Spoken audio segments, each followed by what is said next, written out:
My name's Jennifer McGaha, and I'm the director and founder of Alabaster House Recovery for Women. This is Blakely Callahan, my operations director, and this is Becky Emery, my resident director, and this is Carrie. She is one of our great volunteers here who helps do a little bit of it all. And this is Daisy, our mascot. She's our mascot. Yeah. I wanted to start the Alabaster House because I was once in addiction. I have been clean now 7 years. I was into heroin and prostitution, and God brought me out. The primary focus of Alabaster House Recovery is to treat women that are in active addiction. But we found through that process is that when these women come to us, not only are they suffering from active addiction, but they also are very similar, have similar stories to Jennifer's, is that they are survivors of trafficking and have been in prostitution. And so we're looking at not just addiction, we're trying to treat the whole picture of the trauma that a lot of these women have experienced.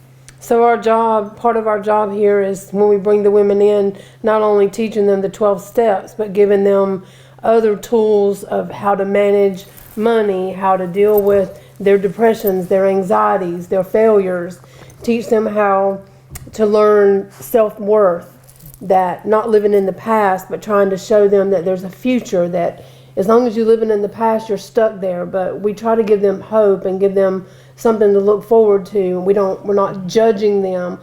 You know, Jennifer's favorite thing is, I am you and you are me. So every woman that comes in here, that's what we tell them when they want to quit or run. We try to tell them, you know what, you can't do that, because I am you, you are me. I felt that before. All of us, myself, having a history of addictions for many years, and poverty and financial problems, trauma in my life. It's easy to relate to the women, and I think that means a lot to them, that we love them. When we bring them in, we just love them. Well, and I think too, where in my story, I don't have addiction in my story, but what I do have is I have brokenness and hopelessness as part of my story. And I think that the part that's important is that we are all in need of a savior, and that I like to say to the women that, you know, our stories look different and they sound different, but I always like to say that they feel the same on the inside. So Alabaster House, I think for some of these women, is the first time that they've felt hope, that there's somebody who's in their corner and cheering them on and encouraging them and giving them another chance. And I think those are the things that we are able to provide, this an unconditional love free from judgment, like Becky said. Yeah, and the thing about the I am you and you are me, when I was in rehab, when I got clean, a lady told me, she said, we're all fives. You're not a 10 and she's not a 1. Nobody's better than the other. So we all are fives. And I mean, these women come in and they see me today and they think I'm this well put together woman, which, you know, it's crazy because we all still have our problems. But, you know, I am her. Like, I was once homeless. I was once in jail. Becky was once drunk at the bar. Blakely had her share of brokenness. And, you know, Blakely worked the 12 steps, maybe not for drug addiction, but for pride. Wasn't it pride? Yeah, control and pride. And they'll break you just the same as drug addiction would. And there's redemption, and there's restoration, and there's reconciliation in a lot of stories. But that we are, I think, just coming alongside these women and getting to know them and hearing their stories and just watching the change, I think, is so amazing. You know, I love to be here when we have an intake and we have a new resident that comes in and is just sad and lonely and scared and unsure, and just to see her come in that way, and then a week later the countenance and their appearance, just their physical appearance has changed. We got 2 new girls last week and they were both so broken. Everybody cries at check-in, but they were so broken. And then this week I came in this morning and Becky said, well, they're awake now. I mean, it's like they just come to life. And, you know, we say in recovery, sometimes quickly, sometimes slowly. We watch these women come in and fall in love with Jesus, and then sometimes it's like it'll happen within a month, but then I've seen it click on for a girl after 5 months where it was like you just watched this light bulb come on, and she just started to love Jesus, and she started to want to be different. She started to want to do the right thing, and she wanted to have a change of life and not go back to the old ways. And so that's one thing that we have special here. We want that for these women. When the ladies come in, the first 6 weeks, they're not working, so they're in 7 classes a day. They start out with devotions in the morning, 7 o'clock, gotta be up bright and early. With those classes, it might be a shame study, a trauma class. We have counselors come in, we have Bible studies, we have preachers from different churches, we have people come in that give testimonies. I teach, Becky teaches, Blakely teaches.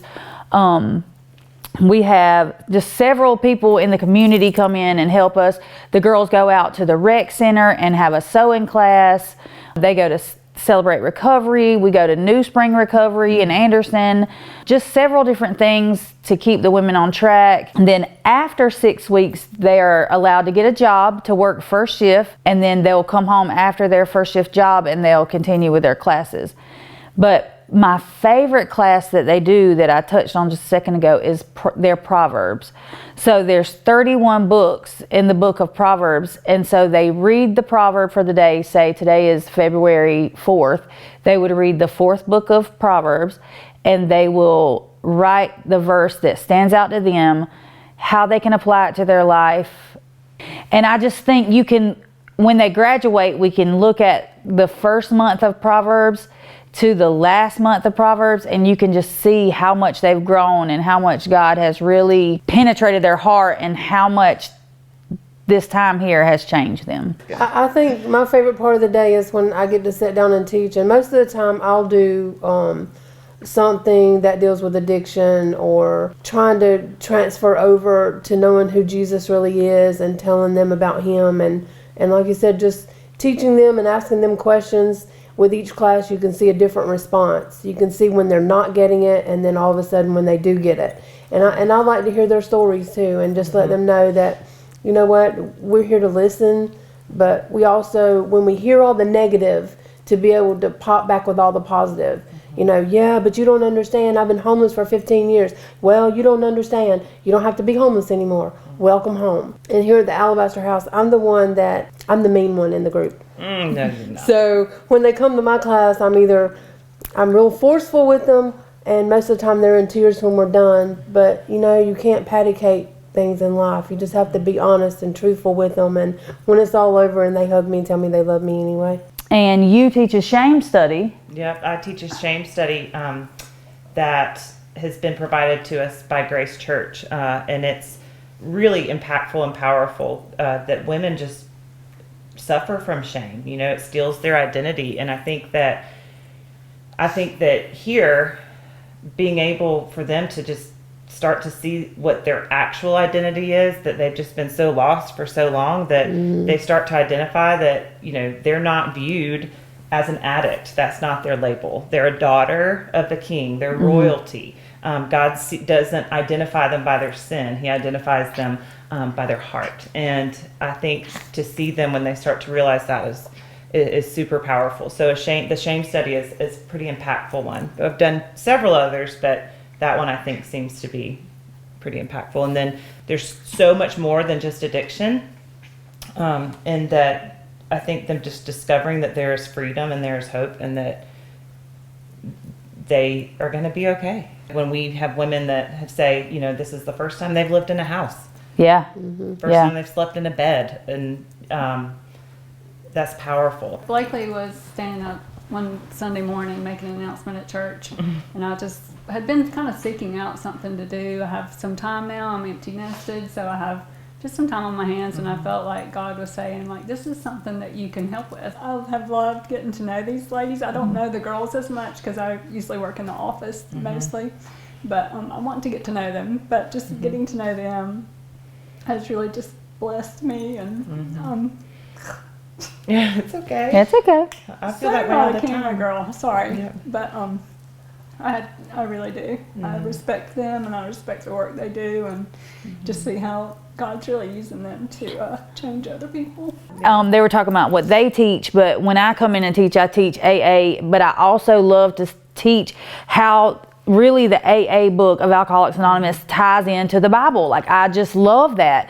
And because I think the Alcoholics Anonymous book is so powerful, but I also, of course, there's nothing more powerful than the Bible. So I love to show how they're tied together. And I just love that. These women are just, they need to be guided. They need to be given the tools of what it takes to walk through these steps to get better. And we help try to just guide them in the direction they need to go to find their own path to fall in love with Jesus, because that's what the Bible says. The Bible says to work out your own salvation with fear and trembling, and that's what we want to teach them to do. I grew up a pastor's daughter, and it was just like, you know, you got to be this way, but I just don't think that's the way it's got to be. Like, I think that Jesus gave us grace and mercy, and that means something. No, it's not an excuse to sin, but we don't have to be perfect every day we wake up. And that's what I try to tell these women, like, because I think it was a driving force in my addiction that if I messed up, I was like, well, I'm going to go on and do this because I'm going to hell anyway.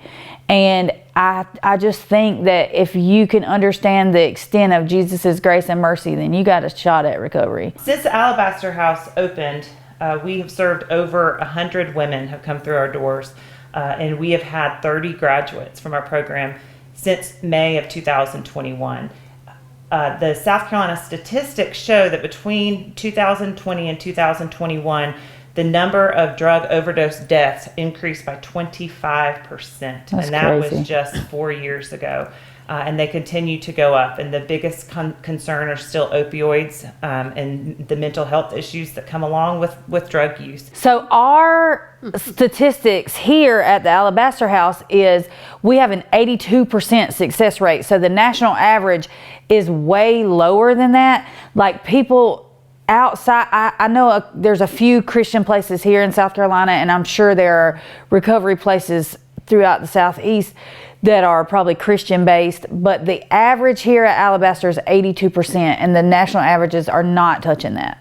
We also have a transition house next door that the women are, after they graduate the 7-month program, they can go move over there. It's right next door. They can live there for 6 months to a year. So between both properties right now, we have 23 girls. This house can max out at 23. That house can max out at 9. But right now, between both houses, we have 23 girls. So we're grateful for that property. We just bought that property in February 2023. And so we're super grateful for that.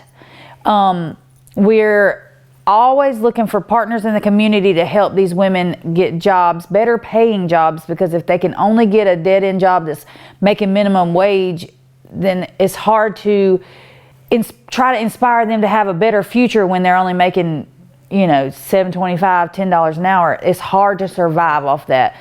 So Becky, we have several partners though that do hire our women. Can you tell us about that? We, like you said, we try to find companies that will work with us. We have a lot of big corporations that have come along beside us and gave the women good jobs. When they get their check and they see that, hey, I earned this, I did this on my own, and you can see tears in their eyes the first checks that they get, knowing that, like you said, going through the rehab and going through the recovery process is getting them to where it's a life skill.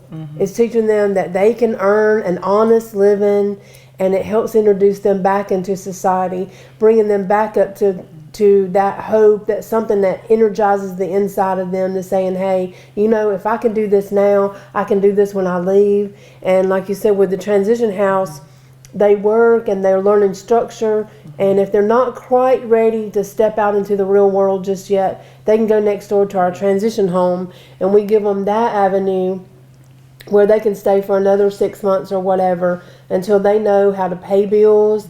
They can give their own car. They've made amends with family members. A lot of the women have gotten their children back, and to be able to say, hey, I've done this.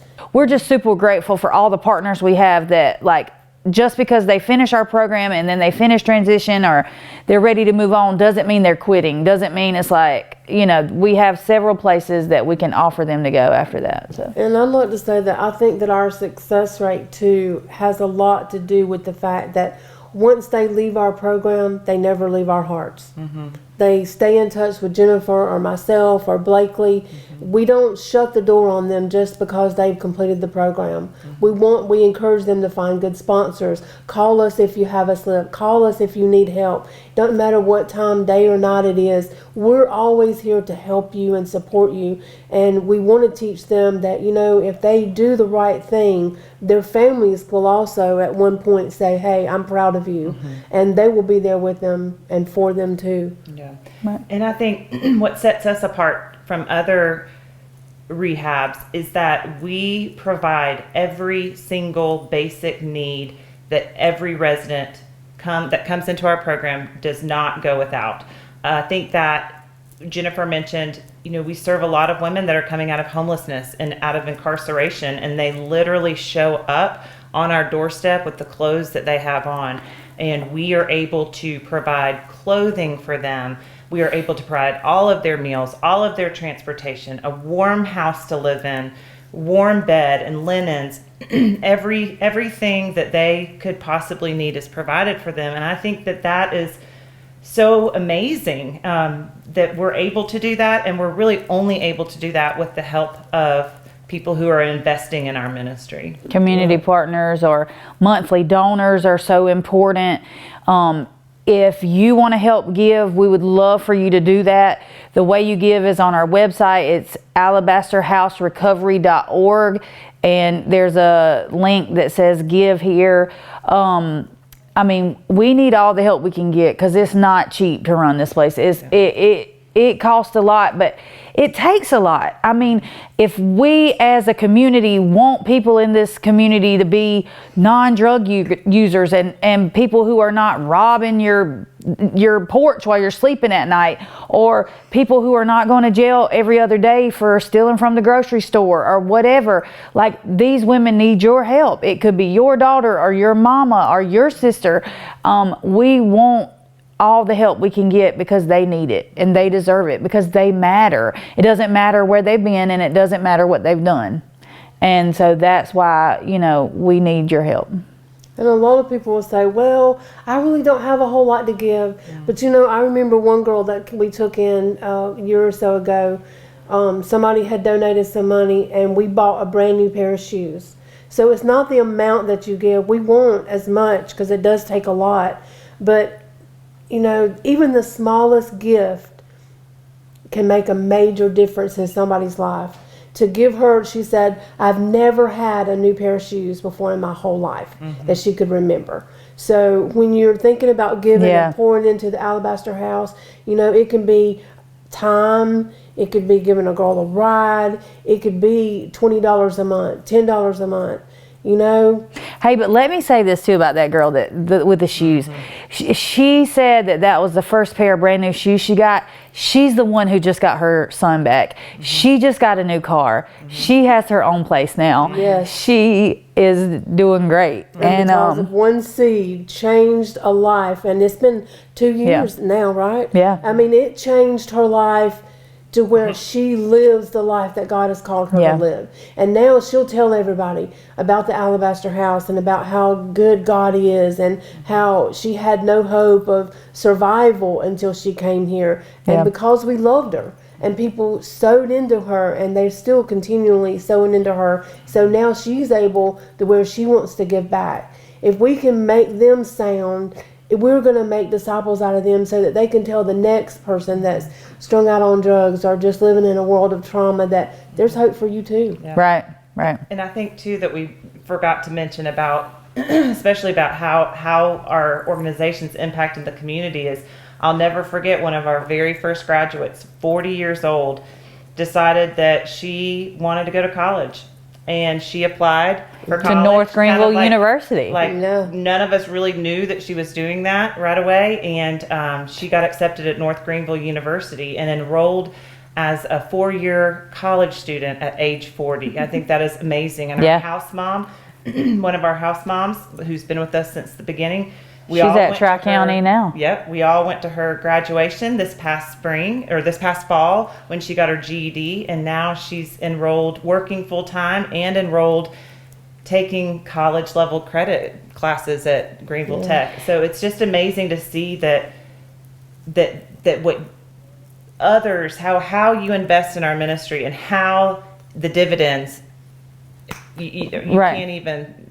can't even describe. I mean, the $25, the $30 a month donations, hey, they're important. Like, it's so funny though, the girl that went to North Greenville, like when she came here, the day she came in, she said, you know, we're like, hey, you know, yada yada. She's telling us her name and kind of a little bit of her story, and she's like, and I was like, well, what's your plans for when you leave here? And she was like, well, I'm going to go to college. And I was like, okay, well, what are you going to go to school for? And she wanted to go for medical marijuana, and she was standing on it. She wanted to grow weed for the rest of her life, you know.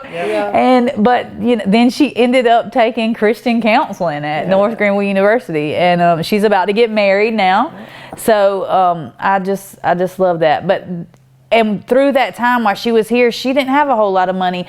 I think when she came, a bondsman that she knew from Columbia sponsored her, and that was great. And then the other girl that's at Tri-County Tech, hey, we had to help her with a lot of things, medicines, clothes, all the things. And she's been here for almost 3 years now, helping as our head house mom. And so she's really turned her life around. Yeah.